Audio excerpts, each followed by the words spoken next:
Il connaît Lucien à Demingongo. Donc chanter déjà Nabiso tout na vie comme dans l'église. Non oui. Donc chanter le l'église tout na oui. Non mon azul non. Donc biso ben donc le loin Char mizan à tatou. Ah tika.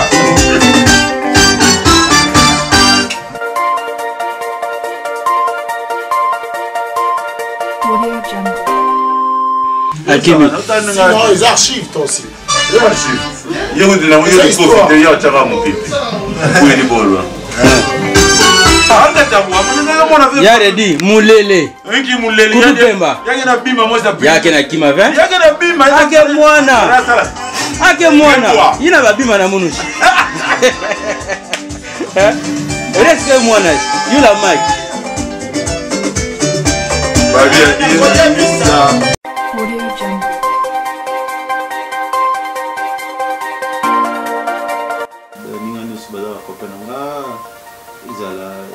Stino, Gloria, les Jocoins, pas Fataki, Autotika Bisso,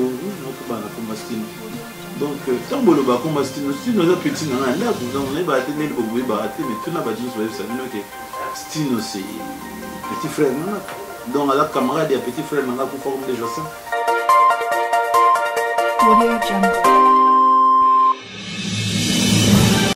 Comment on va travailler, puisque ma politique n'a vu de comité, puisque Bisson a déjà ça va un projet, Bisson m'a imposé.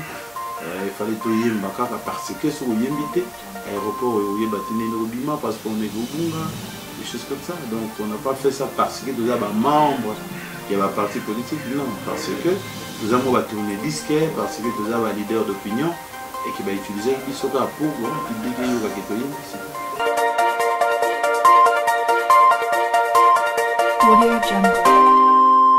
Un compositeur, il y a 3 catégories. Il y a 4. La génération, il y a Kofi, il y a Lutumba. Après, au Balandi, il y a Wazé, quoi, Karmapa. Non, il y a Congo, il y a 4e. V. Simaro, V. Franco, V. Rochero, Kofi Lomide Nangai. Il y a 4e. Au Batika, il y a un compositeur, interprète, il y a un compositeur. Il y a un compositeur.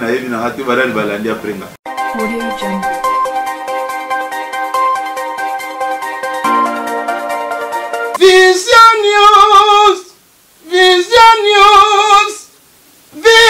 News. Edgar Mokonzi ayeli biso basangwa kitoko na Vision News. Tokoyeba makambo ya badongolo miso na bato malamu nani etelemeli banani na Vision News. Bakolobela la biographie ya bastar nyonso ya mboka Congo. Notre cause est juste tokolonga Beze shida yo bapasi bisoko efongoli Vision News de tina génération future. Vision News. Vision News, abonnez-vous. Kolona Keseni balobi kolele Keseni. Kolele Keseni www.visionnews.tv balobi .com nasuka fezalaka visionnews.tv.com. Abonnez-vous, c'est Didier Lacoste qui parle, l'archi-chanteur. Balobi Edgar Mokonzi binga mampagne nyonso bela ndandi na chani ndandi balobi mikolo defate Mokonzi kanga bango na image.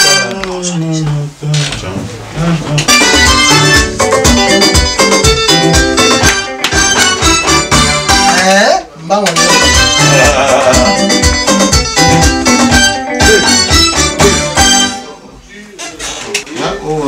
il connaît Lucien à Demingongo.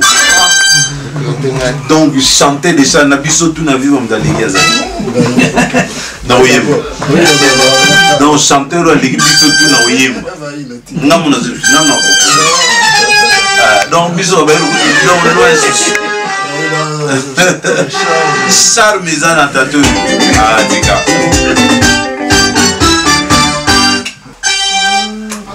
Oh, au plaisir. Tu t'en vas? Oui. Un homme sincère. Non, c'est Je lui ai dit, ça va. Plaisir. Il est pas vert ou blanc. Les qui sont bossés de ces les autres on bosse les livres il me tend à gars sincère soit pembe soit blé à Trisanete ou à Lingi ou à limité filmer avec quoi papa on a dit confina bord non non Filmez. Sinon, les archives, toi aussi. les archives il y a de la moyenne de profiter il y a tchara mon pipi pour les bord Yaredi mulele Inki mulele Kutupemba yake na bima moja pili yake na kima ve yake na bima ake mwana ina babima na munushi Reske mwana yula maki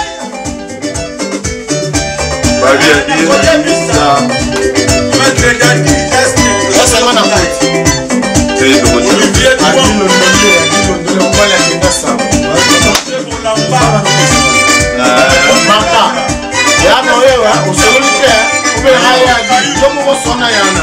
No yo pesa mambo yana. Azala bango combien?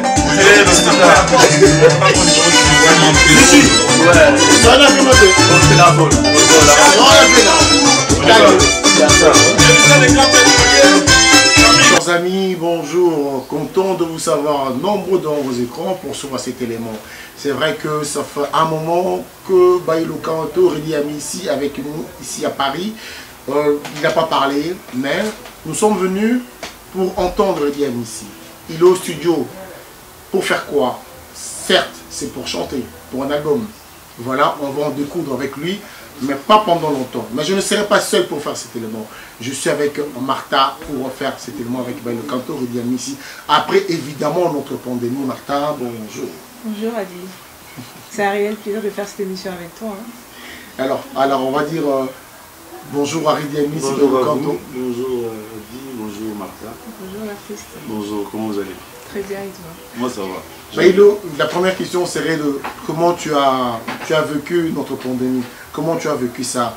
Confinement, encore en fait confinement, pandémie, coronavirus, comment tu as vécu ça? Mais très difficilement puisque je suis arrivé ici au mois de janvier. C'était juste pour quelques temps, rester 2 ou 3 mois et puis je suis resté 6 mois. Donc au niveau financier c'était pas évident, jusqu'aujourd'hui d'ailleurs. Et puis ça me permet quand même de vivre avec mes enfants, ma famille. C'est le côté positif, ça c'est sûr que j'ai beaucoup aimé. Mais bon, c'était pas vraiment facile. Vous avez la famille Vala Musica a perdu aussi un lieutenant.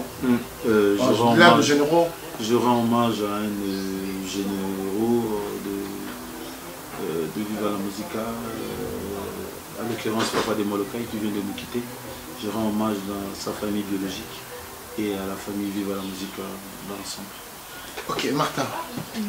Redi Ami. Redi Ami. Ulugaga. Yeyo. Ulugaga makamai. Makasi. Sikoyo. Yi. Redi Ami. Oui, Martha. Otombola biso ba fi trop. Olobela biso makama bolingo. Nayoki album No Prudence. Nakati kuna obwakeli biso eloko moko bo etitiyenga. Olobi ke ba chéri ya kala bobosa nanga. La kweli oye eleka histoire. Totikali bandeko. Ndenge nini ex na yo kotikala ndeko na. Donc yo accepter que moi si na yo asolaka na ba ex na yo. Oui, quelque part oui, pourquoi pas, puisque so tali na matanga so mutu azu problème na limite que bato nyonso boyeba na bango kala oya te. Il faut to garder toujours la relation. Donc tobenganaka tozalaka. Non, solola na mutu ngelo basute to bano bengana, mais beaucoup solola na même je pense, puisque soki mutu pa baloli page baluka ma ya solo. Ezate que poto sololi les tozongani. Biso peut être ba fille, tant makala, on ta okola. Mingi bate sona solo na eto solo ana les sous poto zonga. Non, la kaka aboni mama. La pena ba bana basi te ba itam ba ina bana mike ba donc classe. De ba komba maman ban. Donc azan ba souvenir où il y a zaina autant azai mona mike mona moi si. Il vous en ba souvenir. Nous sommes beaucoup beaucoup pesa na mbote. Sauf basi ya zuwa mingi ezoleka bien te mibali ya zuwa mingi lokola badi ekoleka nini elamba elokato awa tolandi yo na studio okosala biso nini naosala album baliboso nabenga ngo nkombo album Bailo Kanto nayoka koma ngo neti mwa je boye Bailo Kanto donc album yango c'est salamaki depuis kala meto annonça on a mte bazotonaka titre album nini mpona nga namona etotya nkombo album Bailo Kanto eza na banzembo mo ebele mais totala sikoyo stratégie nini tokosalela po bon lelo banzembo ebele eza so na sens te bato baza so na temps oyoka ba 6 chansons te Kanto Kanto eza nzembo non je sais pas espagnol italien Kanto na espagnol elingi oloba chanter voilà eza neti cantare chanteur cantante après nde tokokata yango kanto baila elingi oloba danser yango esalaka Bailo Kanto eza vraiment na sens mingi te na niveau phonétique ka nde esonaka bien mais littéralement eza en sens mingi. Bailo Kanto, vu qu'album aux hommes ça comme nom Bailo Kanto, on va aussi découvrir le nom Bailo Kanto. On le connaît Rémi Babaouza comme Bailo Abengara. Parce que Bailo Kanto, Bailo ça veut dire quoi Kanto ça veut dire quoi parce que vous avez décision ça dans le deuxième album il y a Bailo Kanto. Na vrai sens dans ça chanter danser. Bailo Kanto ça dit chanter danser. Ngoloba cantare baila voilà. Baila il va danser baila danser et cantare chanter ou chanter non Martha Tito bien Bailo Kanto Boulevard danser chanter et chanter danser donc exclusivité aux yeux à diffusion Bailo Kanto lelo oui alors Bailo Kanto lelo tu es éducateur. Il y a société, oui, par rapport à la société, pour la bassi, pour la mibali, pour la passi, tout ça au Yemba. Donc à chaque fois que tu sors un album, les gens sont très attentifs. Le message n'est pas fait véhiculer. Namateya, parce que banze monayo, na rufa na koko, na beau-père nanga, na belle-fille nanga, na mona nanga, je peux rester avec tout le monde dans la société. Bailo Kanto est encore à mesure. Oui, message de vos amateurs. Est-ce que tu es encore en mesure de passer le message? Oui, message de vos amateurs. En fait, si nous avons un message de vos amateurs, matin, la boîte est là-bas, si nous sommes au balaté, à Tazaki Togo. Pour la moi aussi. Ah. Cadre de la bas bassi, il faut ça l'attention à ta marche à Tazaki-Toko, il faut aller plus dans le bizarre. Il faut aller mieux dans le côté, il y a un sentiment plus à. Soyez les noms. Sans moi. Donc, il y a le message de gros amatés. Message, il fait ça. Puisqu'il y a des opés, ça sens, même beauté. Voilà, l'artiste, je voulais savoir, pour cet album, tu t'attends réellement à quel public? Parce qu'on a dit que volonté, ambition, il y a du beau de Béla, moi, on a une mission pour promouvoir la musique congolaise. Oui. Donc, public, il y a des là-bas. Bisso, jeune, tout le monde, déjà, on met ça en bango. Oui. Non, on a appelé le public na visa. On a un message nanga et ça véhiculé na batunion sur le bon sens.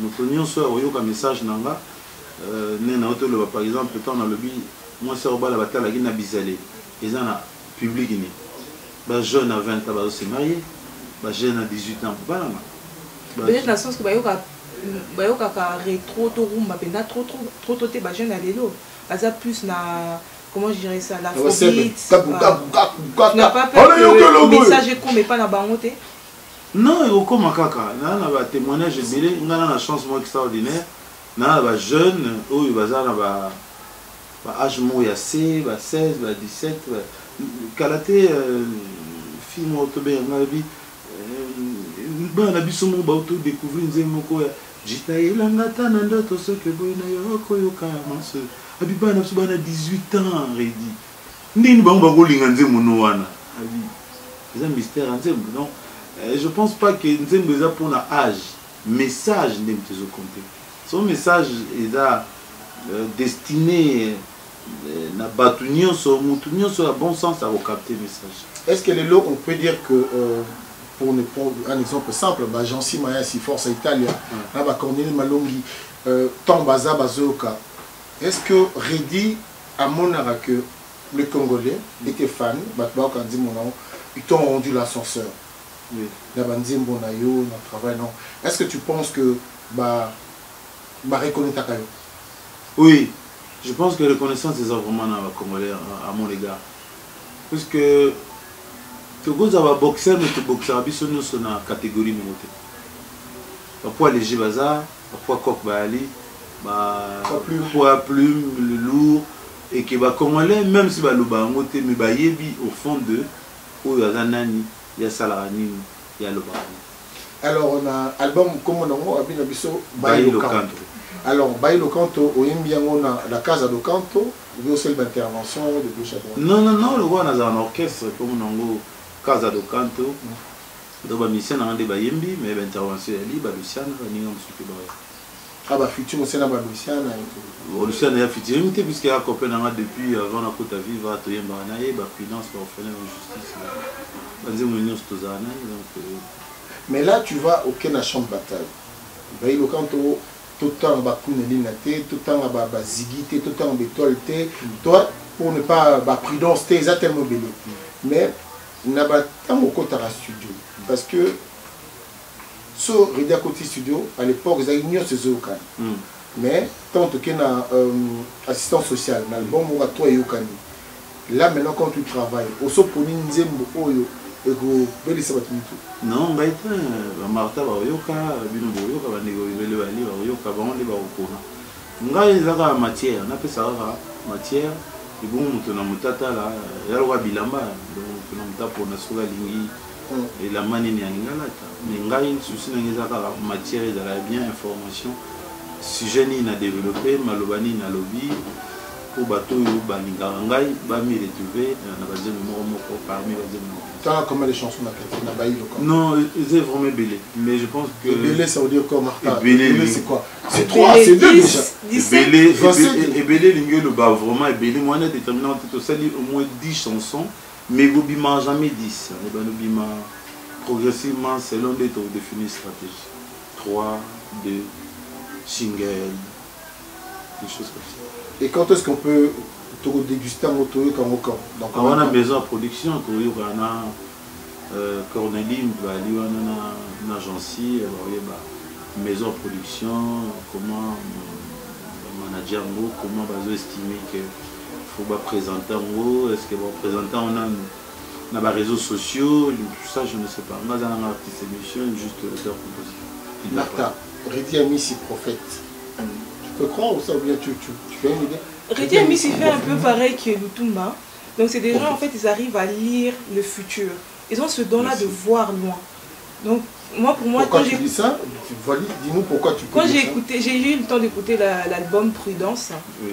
Notamment, j'ai vu qu'il y avait plusieurs featuring avec Dona Janana. Oui. Et aussi, on dirait qu'il était un peu prophète, comme il vient de le dire. Il y avait un petit jeune là. Je ne sais pas si je ne confonds pas, mais il y avait un petit jeune qui dansait dedans.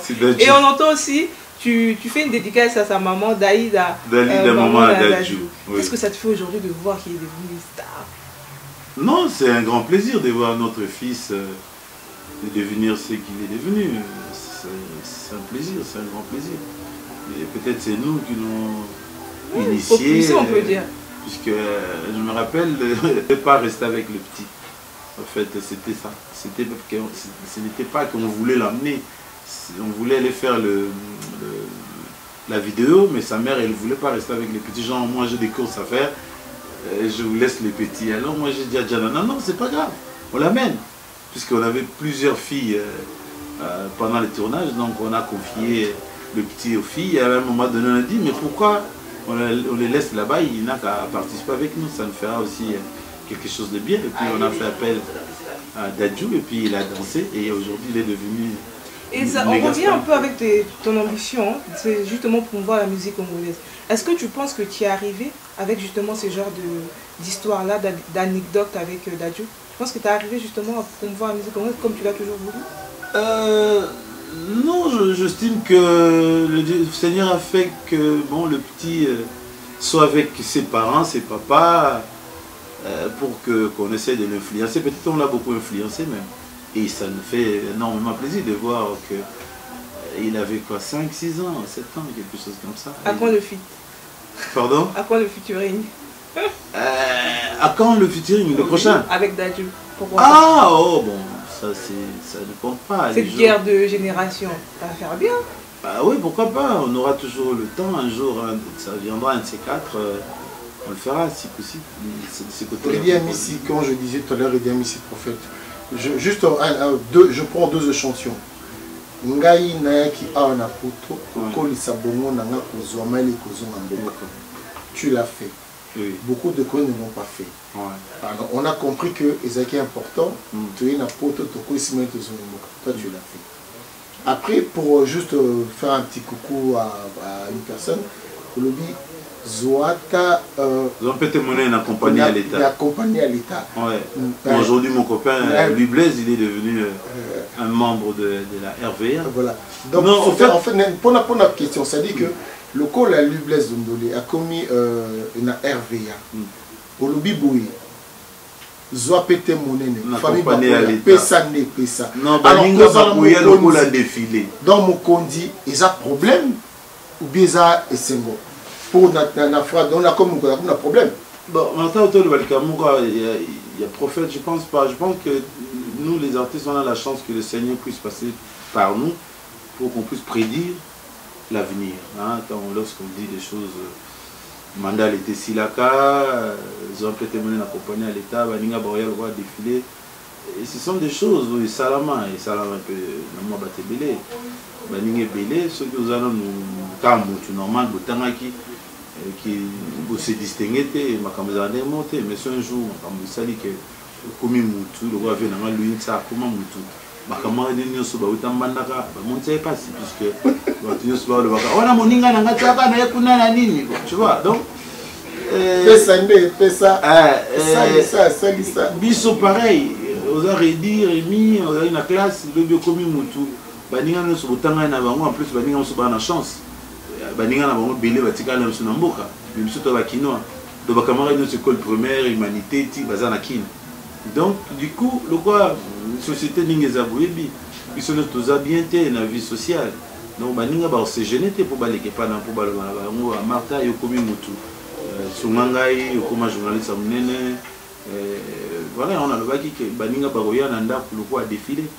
Oyaye, Oyaye, Alobi. Et puis, Bazoua Teka pour nous faire félicitations. Mais souvent, Bazoua pour nous. Justement, il dit, tous un album, on a pu bailler le canto. Donc, on a baillé le canto.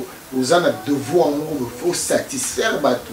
Tout à fait. Parce que Nazo a trop de Cornélie, on n'arrête pas de parler au téléphone. Il y a Jancy Mayassi, on a Jancy Mayassi, déjà tout le monde veut être dedans. Il y a Jancy Mayassi. Forza Italia, à qui j'ai dit bonjour. Sikoyo, tu penses que, est-ce que tu seras au rendez-vous? Il y a qu'on satisfaire. Est-ce que au possible de matière pour tout ça la choix? La réponse est oui. Maintenant, pour Pourquoi on a la place à Batouté? Mais là, on va y batouiller, on va dire que Tata wana soit à côté studio aller à Lille. Donc, ça toujours le bien. Ça, je peux vous garantir. Martha. Oui.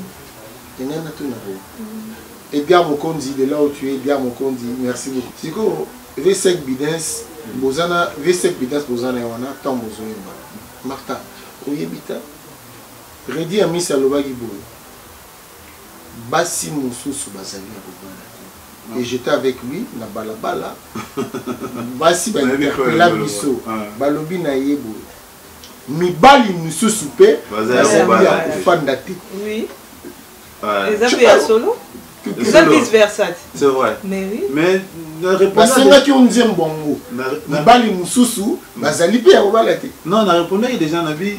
Question aux à solo, mais sauf Bassi te babala à Mibali. Non, comment c'est qu'on fait Dakar donc on dit mais na balate. Voilà. C'est que tout ça nzembo que bana basi binopé bazora bino na makasité.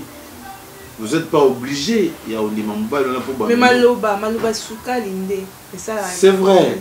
Mais c'est que vous ça l'attention, tout ça nzembo moto ça bien que vous ça l'attention na mibalo baloba maloba souka le gars ba dit le gars ba ali lokola ba Jansi Mayasi lokola ba Jansi Mayasi lokola Forza Italia lokola ba Vicky Mulupwe baza papa chef baza mulupwe ba garçon ba lobara bien ba reste Kazadi wana non Rex ça venait mobile solo il venait flatter il y a un monde na sincérité na ye so yebiye au monde venait que ya mingi sincère o lingi no ye mais ya flatter raté ça c'est déjà bien mais ba garçon belé lo ba bino so zo loba mutazo ba bena bien te côté ni yozali yo na Rex bande monte quand même ça n'a rien à voir avec butuna moyo ingo ba te proposer pote non ça n'a rien à voir ça dit batumsu ba netinga na flatara formaté nga batu ba yebinga ba yebike ba yelo soka lingi loko alingi soka lingité alingité. Mais Martin, Redi Amissi a la photo, a la case à Bokanto na Congo. Pourquoi Redi ne fait pas? Je dis ça et puis je n'ai rien dit. Pourquoi ne pas redire voilà, Banamai, vive la musique, Boya Toyemba. On a écouté M. Martin, mais assez à long, il y a déjà 20 ans. Oh, ça là, les gens ont vu, c'est déjà belé. C'est que vous avez un peu de nostalgie. Pourquoi pas nostalgie, ça l'a ravi? Mais oui, ceux qui ont vu producteur, comme ça, il y en a un, d'abord c'est au Lucas. Tous en a Lucien, au Lucas, tu vas t'en faut la nostalgie. Non, album, il y a Redi Boye. Non, album, il y a Redi. Ah, Jansi Mayasi, Force Italia. Album Oyo, on a 5 chansons. Mais il y a Beniba Namaï Nangai. Pourquoi pas? Viva. Voilà. Pourquoi pas? Boye, Toyembi. Si. Ou accompagner Ngandengo Ymbaki par Modogo. Il n'y a aucun problème. Voilà. Pourquoi ça peut aussi. Ça peut arriver. Mais bon, voilà. Oui, voilà.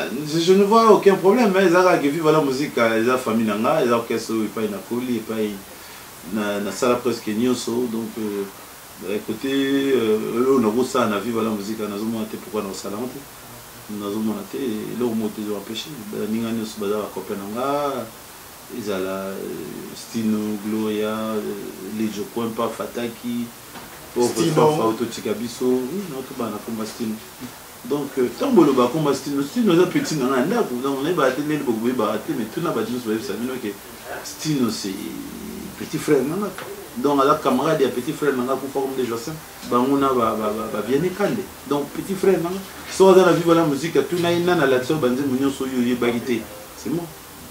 Tous les gens qui sont les rois, Redi Amissi a style. Donc, beaucoup de s'arrêter que pour moi, Makambo vous yoka yoka. Non, Makambo vous a rien, on a un problème. Tu es là, moi, c'était là, bon. Retour à la télévision. Alors, Lélo, quand je prends l'exemple, je vous prends cet exemple. Aujourd'hui, quand on a vu Fally Ipupa faire son concert de Bercy, vous vous êtes dit quoi? En fait, yo, personnellement, tu t'es dit quoi? Enfin, Congolais Monko a bêti la faute. Tu te dis quoi quand tu as vu le concert passer? Je pense que dans cette guerre, M. Monko a évité les agues par rapport à Makambo et à concert. Je pense que a répondu tout simplement que la situation de vivre en Angola, à un moment donné, il faut que Congolais fassent ça la part des choses. Congolais va travailler puisque ma politique n'a pas de comité, puisque Bisson a Kinshasa va imposer à Bisson imposer. Il fallait tout y mbakaka parce que sur yembité aéroport où y bâtiner au Bima parce qu'on est au Bunga, des choses comme ça. Donc on n'a pas fait ça parce que nous avons membres, il y a un parti politique, non, parce que nous avons tourné disque, parce que nous avons un leader d'opinion et qui va utiliser Bisoka pour bon, public donc son moyen d'ali va permettre de surtout bêter. Étant il fallait bêter. Je pense que nous sommes dans le bon sens, ça s'appelle, puisqu'ils ont un bino, moko a bêti à ça les fierté à Congo. Ok, on va pas te prendre beaucoup de temps, on va te laisser aussi. Alors qu'est-ce que tu peux dire à tes fans? Je parle de Moutil Makenja, Kafu. Alors Lélo, qu'est-ce que tu peux dire dans le public Nayo après Auto Nayo pour bazila album Bailo Camp?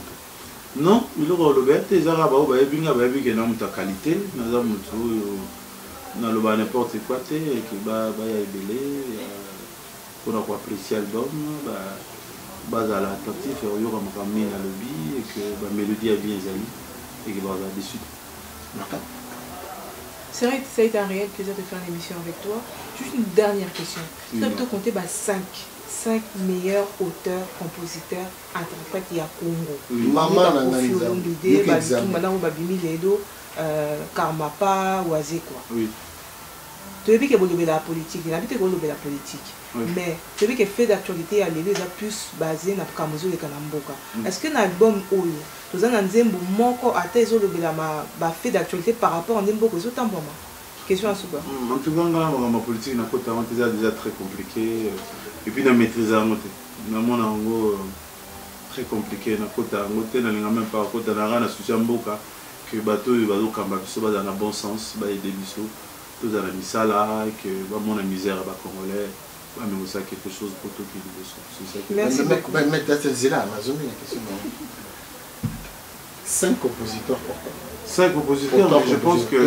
Ali, on appelle ça mon bâtiment, la réponse est simple. On a chroniqueur, on a artiste et musicien. Dans la robe, on a combat, tout est bien, on ça va confuser matin. Déjà, autant de ça va dédicacer à sa femme. Ah, mon attaque, comment on a contre un gars. Bon.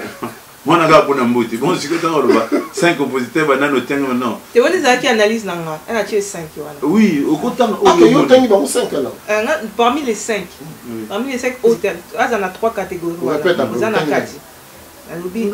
La génération, il y a Kofi, il y a Lutumba. Après, au Balandi, il y a Wazé, quoi, Karmapa. Moi, je suis dans le Congo, on a 4e. Vieux Simaro, Vieux Franco, Vieux Rochero, Kofi Lomide Nangaï. Nga 4e. Au batika na Simon andi ya ba compositeur interprète binubu bakisa bakisa. Nga atika ba bisunde na yebi na hati balali balandi aprenga. Par contre nga na pesa misa nyoso mbote, Didi Kinoni mbote, Serge Kassanda, Maboku Bank, Christian Omari, Jean Binano, Dozo Campo Bianco, Clara de Bruxelles, Mamisa Bazamo Ibele quoi. Viens dans le Louinsa, on a pu se mboter pas d'aller, dans la politique Bamassa France, Zébélé. Bon, musicien. Ali Sala. Cornélie Malone. Les faiseurs des rois. Ali, on a pu se mboter, on a pu se petite nationalité Ali Mboté. Vraiment, Bamissa Zébélé, on a terminé Balim Sanga, mais vraiment, c'était un grand plaisir pour nous. Malata. Martana Adilo Dolé. Et vraiment merci. Merci Narex. Mota franchise. Et puis, Miss Sanson a Vicky Mouloupoé. Vicky, c'est notre guide. Ah, ok. Alors, nous, vas-y, parle comme ça, je conclue. Merci à toi. C'est un réel plaisir de co-présenter cette émission avec toi. J'espère qu'il y en aura d'autres occasions comme ça pour réaliser plusieurs de ce genre d'émissions-là. Voilà, ce n'est qu'un début et Autobana Kalate Bourse.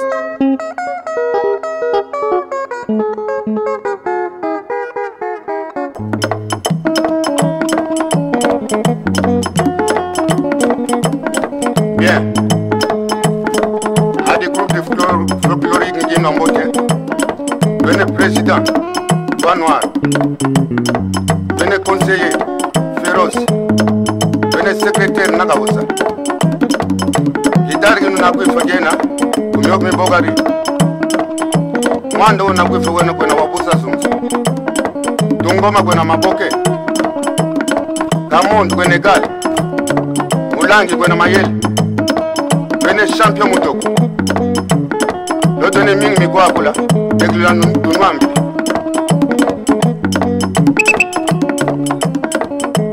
Manu muge, manu muge. Manu muge ngombe, manu muge mundeve.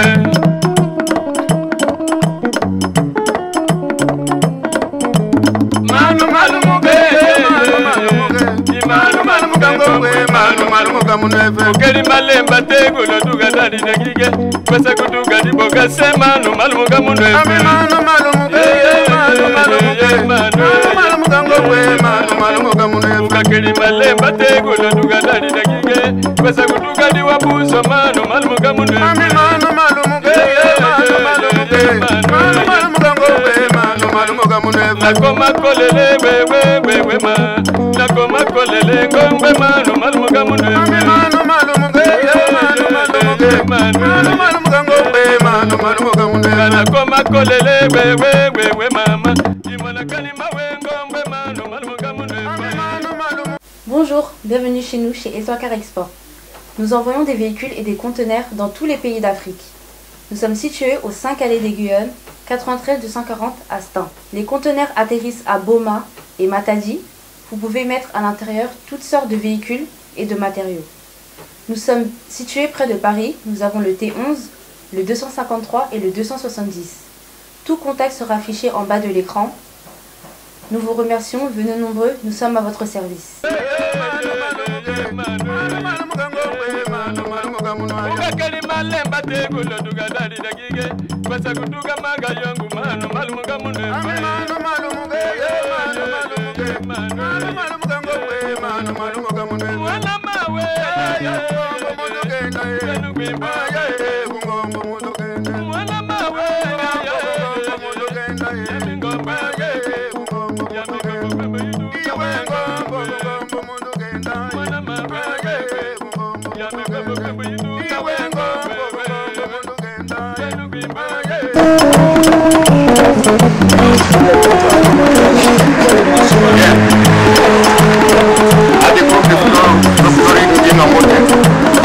Venez président, Banois, venez conseiller, Féroce, venez secrétaire Nagawusa.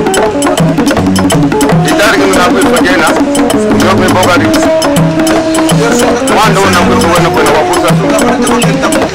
Bana Paris, Bana Mokil Mobimba, là on est chez Djino Belly Couture.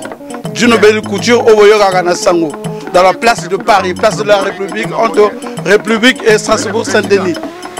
Bana Mokil Mobimba, Sobolingo Lata Kitoko, Foboyaga chez Djino Belly Couture. Djino Belly Couture, nulle part ailleurs. Kaka Awa, ma soleza ko Karamanaka à Paris Awa. Bana Mokil Mobimba, so outa Londres, outa Belgique, so Legina Djino Belly T, donc au Bibi Logoté. Faut passer chez Djino Belly Couture. Ah, tout ça là, bah prix, il y a normal, bah prix africain, consommé africain. Pour mon salaire, ils ont côté parce que dans tous les prix, il faut tenir compte du fait que nous sommes africains. Nous n'avons pas beaucoup de moyens, donc il faut tenir compte de ces paramètres-là. Donc on a papa lobby, donc on a pris tout, tout le ça, n'a n'est que africain. Si on a ça là, ma papa, tout ça là, ma papa, tout ça là, ma chemise, tout ça là, ma costume, on fait un peu du tout, ma costume est ngoyo, biloko tout est ali, donc bande konanga, bodingo la takitoko faut le cacher Djino Belly Couture, nulle part ailleurs. C'est le fruit de notre travail.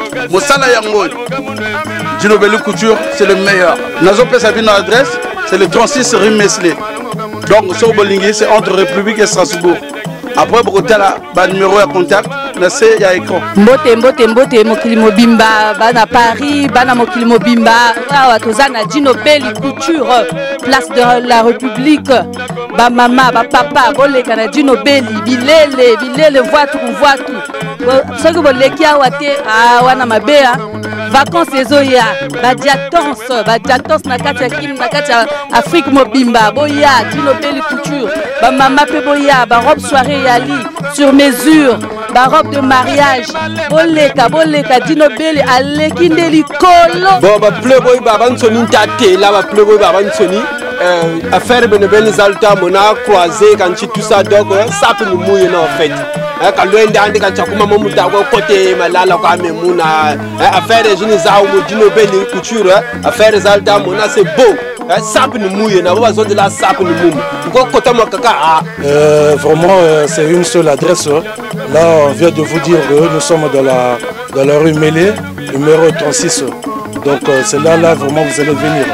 C'est là vous allez venir acheter tous vos besoins en vêtements, en smoking, comme en costume. Merci, je vous aime. Là je suis en billet en Djino Belly, rayon de tennis, comme vous le dites vous-même. Là voilà, c'est en 3 pièces.